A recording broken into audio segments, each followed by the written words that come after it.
"Get out of my house, you crazy woman." Scott's words keep echoing in my head as I sit on the curb, tears streaming down my face. I can still feel the sting of his hands shoving me to the floor and the coldness in his eyes as he threw me out like garbage. This is how my 61st birthday has turned out, my own son treating me like I'm nothing. It's like I haven't spent my entire life loving him, raising him, and sacrificing for him. Now, because of that awful wife of his, he can't even stand the sight of me. Rachel, even her name makes my blood boil. From the moment Scott brought her home, I knew she was trouble. The way she looked at me, like I was just an obstacle in her path. The way she whispered in Scott's ear, turning him against me little by little. I warned him not to marry her, begged him to see through her manipulations, but he was blinded by lust, by the idea that she loved him unconditionally. Ha! The only thing that woman loves is herself. And now, because of her, I've lost everything: my son, my grandchildren, the family I've dedicated my life to. I've been cast aside like yesterday's trash. As I sit there, wallowing in my misery, a car pulls up beside me. The window rolls down, revealing the concerned face of my best friend, Sabrina. "Damn, what happened? What are you doing out here?" she asks, her voice full of worry. I can barely choke out the words. "Scott, he kicked me out, said I was crazy, and that it was his house now." Sabrina's eyes widen in shock, then narrow in anger. "He did what? On your birthday? Oh, honey, get in the car. You're coming home with me." I climb into the passenger seat, my body numb, as Sabrina drives. She keeps glancing over at me, her brow furrowed. "This is unacceptable, Julia. Scott can't treat you like this. Something has to be done." I shake my head sadly. "What can I do, Sabrina? He's a grown man. He's made his choice." Sabrina purses her lips, a determined look in her eye. "Maybe so, but that doesn't mean he gets to get away with it. You're his mother, for God's sake. It's time Scott and that awful wife of his learned. There are consequences for their actions." I turn to her, confused. "What are you saying?" A slow smile spreads across Sabrina's face. "I'm saying, my dear, that it's time for a little revenge, and I know just the person to help us get it." As we speed into the night, I feel a flicker of something I haven't felt in a long time. Hope. Hope that maybe, just maybe, I can make Scott and Rachel pay for the pain they've caused. That maybe karma will finally catch up to them. The day started off well enough. It was my birthday, and despite everything that had happened with Scott, I was determined to make the most of it. I spent the morning tidying up the house, putting up a few decorations, and preparing a special dinner. I even bought a cake from the bakery down the street, the one Scott always loved as a kid. Around noon, I called Scott, my heart fluttering with a mix of hope and worry. To my surprise, he actually answered. "Hey, Mom, what's up?" His tone was neutral, guarded. I took a deep breath. "Well, I was wondering if you, Rachel, and the kids would like to come over for dinner tonight. It's my birthday, and I thought it would be nice to spend some time together as a family." There was a long pause. I could hear muffled voices in the background, like he was discussing it with someone. Finally, he spoke. "Yeah, okay, we could do that. What time?" Relief washed over me. "How about 5 p.m.? I'm making your favorite lasagna." "Sure, see you then." He hung up before I could say anything else. The rest of the day passed in a blur of preparation and anticipation. By the time 5 p.m. rolled around, everything was perfect. The lasagna was bubbling in the oven, the table was set, and the cake was proudly displayed on the counter. Right on time, the doorbell rang. I practically ran to answer it, a huge smile on my face. But the moment I opened the door, my heart sank. Scott stood there, a scowl etched on his face. Beside him was Rachel, her lips curled into a sneer. The kids were nowhere to be seen. "Where are the children?" I asked, trying to keep my voice steady. Rachel let out a harsh laugh. "We decided it was best they didn't come.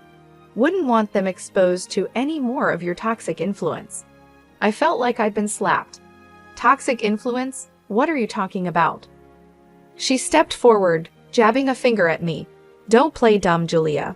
We all know what a terrible mother you were. The way you turned Scott against his own father, the constant guilt-tripping and manipulation. It's no wonder he wants nothing to do with you. Tears stung my eyes. I looked to Scott, silently pleading for him to defend me, but he just stood there, arms crossed, saying nothing. That's not true, I managed to choke out. I've always loved and supported Scott. I would never do anything to hurt him. Rachel's eyes flashed with anger. Drop the martyr act. You're nothing but a selfish, vindictive woman who can't accept that Scott has moved on with his life, that he chose me over you. Something inside me snapped. Before I knew it, I lunged forward, ready to slap that smug look off her face. But Scott stepped between us, grabbing my wrist in a painful grip. Don't you dare touch my wife, he growled. You're pathetic, you know that? Coming up with this whole birthday charade, trying to worm your way back in. Well, it's not going to work. We're done with you. With that, he shoved me backward, sending me stumbling. I caught myself on the doorframe, tears now flowing freely down my cheeks. Scott, please, I whispered. I'm your mother. But he just shook his head, his eyes cold. Not anymore. Come on, Rachel. Let's go. I watched helplessly as they turned and walked away, slamming the door behind them. The sound echoed through the empty house, a brutal finality to it. There I stood, alone on my birthday, my heart shattered into a million pieces. I don't know how long I stood there, frozen in the aftermath of Scott and Rachel's cruelty. Minutes, hours, it all blurred together. The pain in my chest was unlike anything I'd ever felt before, a deep, aching void that threatened to swallow me whole. Eventually, I managed to close the door, my hands shaking. I stumbled to the couch, collapsing onto the cushions as sobs racked my body. How could he do this to me? My own son, treating me like I was nothing. I hadn't spent my entire life loving and caring for him. The sound of my phone ringing jolted me out of my despair. I glanced at the screen and saw Sabrina's name. For a moment, I considered ignoring it, not wanting to burden her with my problems. But the thought of facing this alone was too much to bear. I answered, my voice thick with tears. Hello? Julia, what's wrong? Did something happen with Scott? The concern in her voice was my undoing. I broke down, the whole story spilling out between gasps and sobs. Sabrina listened patiently, offering words of comfort and support. That's it, she said firmly when I finished. This has gone too far, Julia. Scott and Rachel can't keep treating you like this. It's time for them to face some consequences. I sniffled, wiping my eyes. What do you mean? I mean it's time for a little payback. They think they can just walk all over you, but they've got another thing coming. You're a strong woman, Julia. It's time to start acting like it. Her words ignited a spark within me, a flicker of anger amidst the pain. She was right. I couldn't just sit here and wallow. I needed to do something to take back control. Okay, I said, my voice steadier now. What did you have in mind? I could practically hear Sabrina's grin through the phone. Meet me at the diner in an hour. I've got someone I want you to meet. Trust me, he's going to be a big help. An hour later, I was sitting across from Sabrina in a booth at the local diner. She had a mischievous glint in her eye as she sipped her coffee. So who is this mystery person? I asked, curiosity getting the better of me. As if on cue, the bell above the door jingled. Sabrina waved at someone behind me. There he is now. I turned, my eyes widening as a tall, broad-shouldered man approached our table. He had a rugged look about him, like someone who had seen his fair share of trouble. Julia, meet my brother James, Sabrina said, gesturing for him to sit. James nodded at me, his gaze assessing. Sabrina filled me in on your situation. I'm sorry to hear about what your son and his wife did. That's rough. I shrugged, trying to appear nonchalant even as the pain twisted in my gut. It is what it is, but Sabrina seems to think you can help. He leaned forward, his elbows on the table. I can. In my line of work, I've learned that everyone has secrets, skeletons in their closet. And from what Sabrina's told me, I'm betting your daughter-in-law has more than a few. A tingle of anticipation ran down my spine. What are you saying? James smiled, slow and dangerous. I'm saying let me dig into Rachel's past. If there's dirt to be found, I'll find it. And once we have that information, well, let's just say karma has a way of coming back around. I sat back, my mind spinning with possibilities. Could this really work? Could I finally make Scott and Rachel pay for what they had done? Looking into James's confident eyes, I made my decision. I'm in. Let's do this. He nodded, satisfied. Excellent. Give me a week. I'll be in touch. As he stood to leave, I felt a renewed sense of purpose and determination. They thought they could break me, but they were wrong. It was time for revenge. The week crawled by, each day feeling like an eternity. I tried to keep myself busy, throwing myself into cleaning the house, running errands, anything to distract from the constant churn of my thoughts. What would James find? Would it be enough to bring Scott and Rachel to their knees? Sabrina checked in on me daily, offering words of encouragement and support. She was the only thing keeping me sane, the only person who truly understood the depth of my pain and anger. Finally, on the 7th day, my phone rang. It was James. Julia, it's me.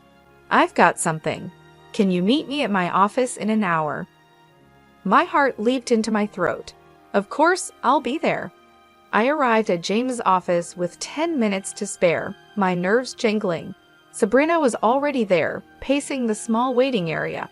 She gave me a tight hug when I entered. Are you ready for this? She asked, searching my face. I nodded, steeling myself. As ready as I'll ever be. James emerged from his office with a grim expression on his face. Come on in, ladies. We settled into the chairs opposite his desk, the air thick with tension. James opened a manila folder, spreading out a series of documents and photographs. So, I did some digging into Rachel's background, he began, tapping the papers. And let me tell you, this woman is no saint. He slid a document towards me. First off, she has a criminal record. Embezzlement from her previous job. She managed to avoid jail time, but it wasn't pretty. I stared at the paper, a mugshot of Rachel staring back at me. She looked younger, but those cold eyes were unmistakable. But that's not all, James continued, his voice grave. I also found out that she's a person of interest in the death of her ex-boyfriend. Sabrina gasped, and I felt like I'd been punched in the gut. What do you mean? I managed to ask, my voice shaking. James handed me a newspaper clipping. 3 years ago, her ex was found dead under mysterious circumstances. The police suspected foul play but could never prove anything. Rachel was the last person to see him alive. I scanned the article, my eyes catching on phrases like suspicious death and ongoing investigation. My mind reeled, trying to reconcile this information with the woman my son had married. So what does this mean? Sabrina asked, voicing the question I couldn't. James leaned back in his chair, steepling his fingers. It means we have leverage. It means that if this information were to come to light, Rachel's life as she knows it would be over, her reputation, her marriage, everything. A flicker of hope ignited in my chest. So what do we do now? A slow smile spread across James's face. Now we use it. We let Rachel know that we have this information, and if she doesn't want it to go public, she needs to convince Scott to make things right with you. Sabrina nodded, her eyes gleaming. And if she refuses? James shrugged. Then we go to the police. We let them reopen the investigation into her ex's death. One way or another, Rachel will face the consequences of her actions. I sat there, stunned, trying to process it all. Could it really be this simple? Could I really make Rachel pay for what she'd done, for turning Scott against me? Looking at the determination on Sabrina and James's faces, I felt a surge of strength. They believed in me, believed that I deserved justice, and for the first time since that awful birthday, I believed it too. Let's do it, I said, my voice steady. Let's make them pay. James grinned, a predatory gleam in his eye. Excellent. Give me a day to put everything in motion. By this time tomorrow, Rachel won't know what hit her. As we left the office, Sabrina squeezed my hand. You're doing the right thing, Julia. Don't ever doubt that. I squeezed back, feeling a sense of purpose and righteous anger. They had picked the wrong woman to mess with. It was time for Rachel to learn that lesson the hard way. True to his word, James called me the next day. It's done, he said, a note of satisfaction in his voice.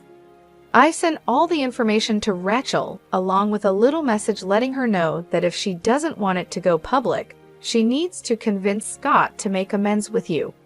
I felt a mix of excitement and nervousness. Do you think it will work? Only one way to find out, James replied. But trust me, with the dirt we have on her, she'd be crazy not to comply. I hung up, my mind racing. Would Rachel really cave? Would she really force Scott to apologize and make things right? A part of me dared to hope, even as another part whispered that it was too good to be true. Hours passed with no word.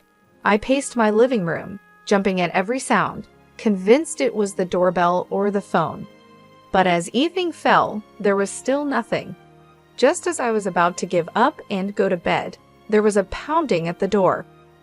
My heart in my throat, I'd opened it to find Scott standing there, his face full of anger. What the hell did you do? He snarled, pushing past me into the house. I stumbled back, caught off guard. What are you talking about? He turned on me, his eyes blazing. Don't play dumb. Rachel told me everything about the private investigator, about you digging up her past. What? You thought you could blackmail her into making me forgive you? I stood my ground, lifting my chin. I didn't blackmail anyone.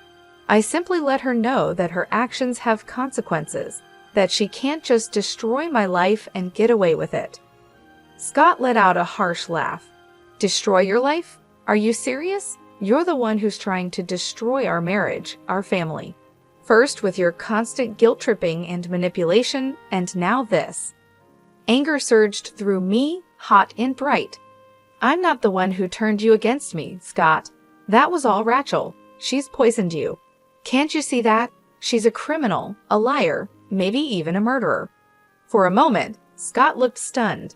Then his face hardened. You're unbelievable.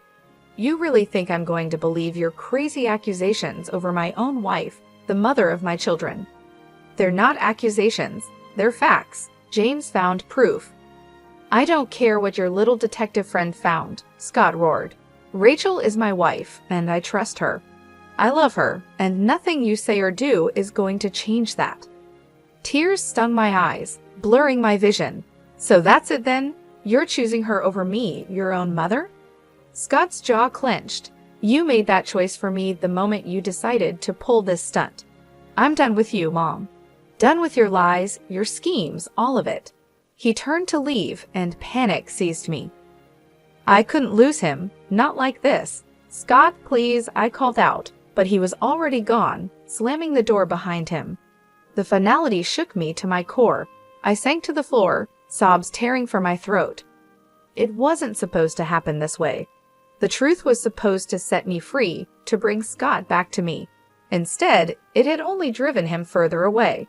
Through my tears, I heard my phone ringing. It was James. I answered, my voice thick and shaky. Julia, what happened? Did it work? A bitter laugh escaped me. No, it didn't work. Scott, he's gone. He chose Rachel. There was a pause, then James spoke, his tone determined. Then we move on to plan B. We go to the police, get them to reopen the investigation into Rachel's ex's death. I shook my head, even though he couldn't see me. What's the point? It won't change anything. Scott made his choice. This isn't about Scott anymore, James said firmly. This is about justice, about making sure Rachel pays for what she's done, one way or another. I closed my eyes, exhaustion and grief washing over me. Could I do it? Could I really destroy my son's wife, the mother of my grandchildren?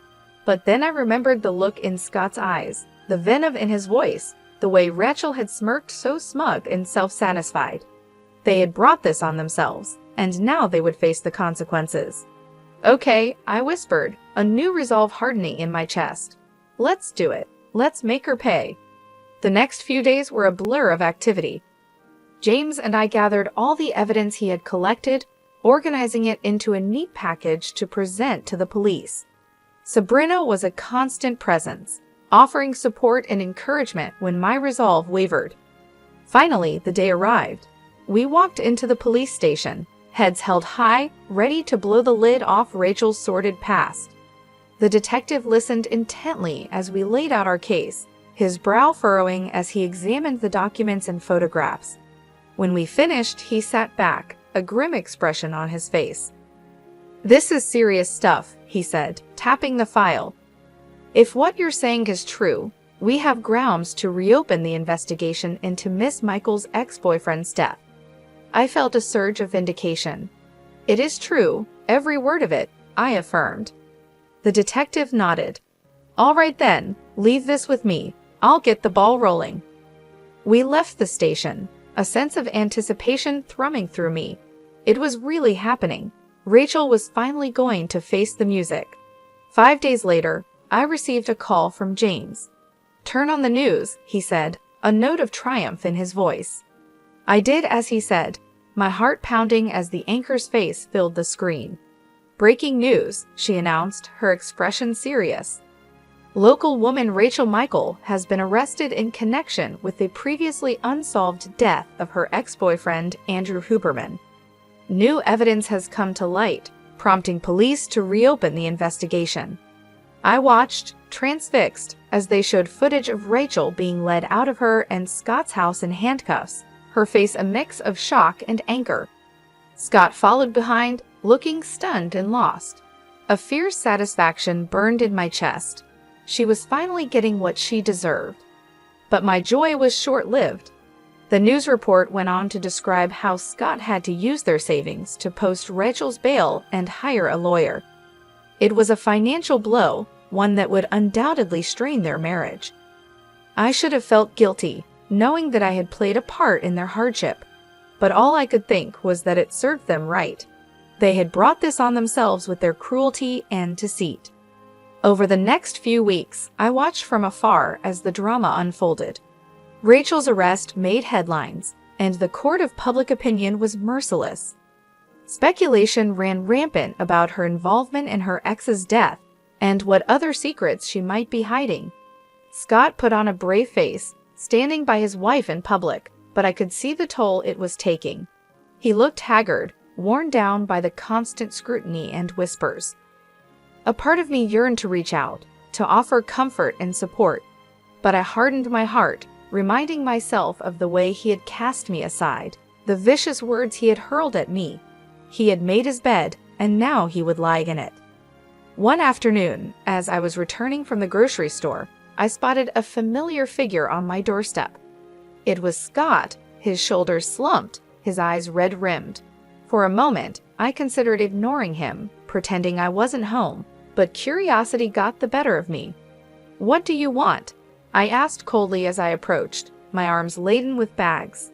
Scott looked up, his expression a mix of exhaustion and desperation. "Mom, I need your help." I raised an eyebrow. "Oh, now you need my help. What happened to being done with me and my schemes?" He flinched as if I'd struck him. I know I said some awful things, but this is bigger than that. Rachel's in real trouble, Mom. The evidence against her, it's bad." A flicker of unease passed through me. "What are you saying?" Scott's voice broke. "I'm saying I don't know what to do.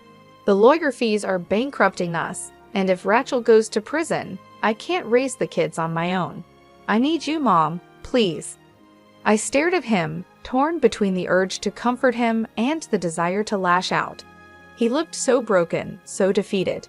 But then I remembered the pain he had caused, the way he had abandoned me. I straightened my spine, my voice cold. "You should have thought of that before you turned your back on me. I'm sorry, Scott, but you're on your own." With that, I brushed past him, ignoring his pleas and apologies. He had made his choice, and now he would live with the consequences. A few days after Scott's desperate visit, I received an unexpected call. It was Rachel's mother, her voice tight with barely contained anger. "Julia, I know we've had our differences, but I need to ask a favor," she said, the words seeming to pain her. I felt a flicker of surprise. What kind of favor? "It's the kids. With everything going on with Rachel's case, Scott's struggling to keep up. He needs a break. I was hoping you could take the children for the weekend." I hesitated, torn. On one hand, the thought of spending time with my grandchildren filled me with longing. It had been so long since I'd seen them. But on the other, the idea of helping Scott and Rachel after everything they had done to me was hard to accept. "Please, Julia," Rachel's mother pressed, sensing my reluctance. "I know you love those kids. They need some stability right now, and Lord knows they won't get it from Scott or Rachel." I sighed, my resolve crumbling. She was right. Whatever issues I had with their parents, my grandchildren were innocent. They deserved better than to be caught in the middle of this mess. "All right," I agreed. "I'll take them for the weekend, but I'm doing this for them, not for Scott or Rachel." "Of course. Thank you, Julia. I'll let Scott know to drop them off Friday evening." True to her word, Scott arrived on my doorstep that Friday with the kids in tow. He looked even worse than the last time I'd seen him, his face gaunt and shadowed. "Mom," he greeted me, his voice hoarse.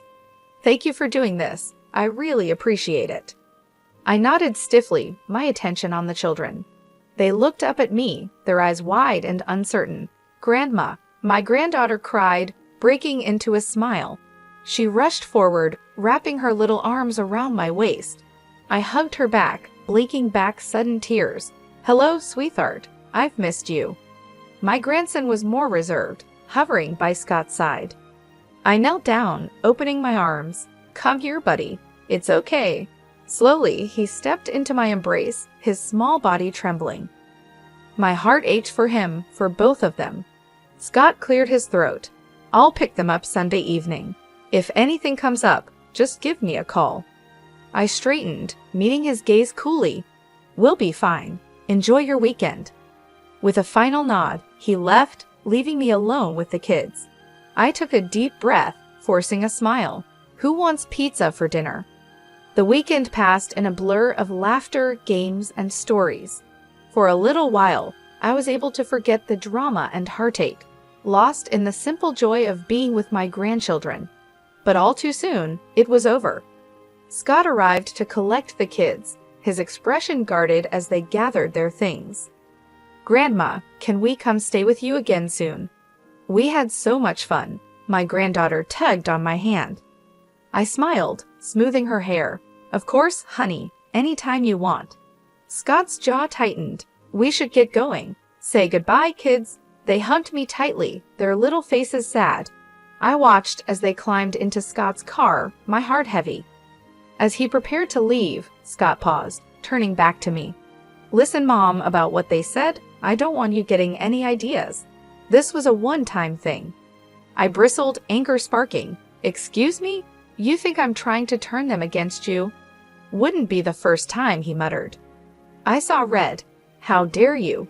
I have done nothing but love and support those children, which is more than I can say for you and Rachel. You're so wrapped up in your own drama, you can't even see how much they're hurting." Scott's face flushed. "You have no idea what we're going through. No idea the stress, the pressure." "And whose fault is that?" I cut him off. "You chose this, Scott. You chose Rachel and all the chaos that comes with her. Don't you dare put that on me."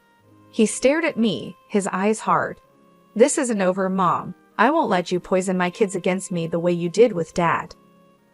With that, he got in the car and drove away, leaving me shaking with rage and hurt.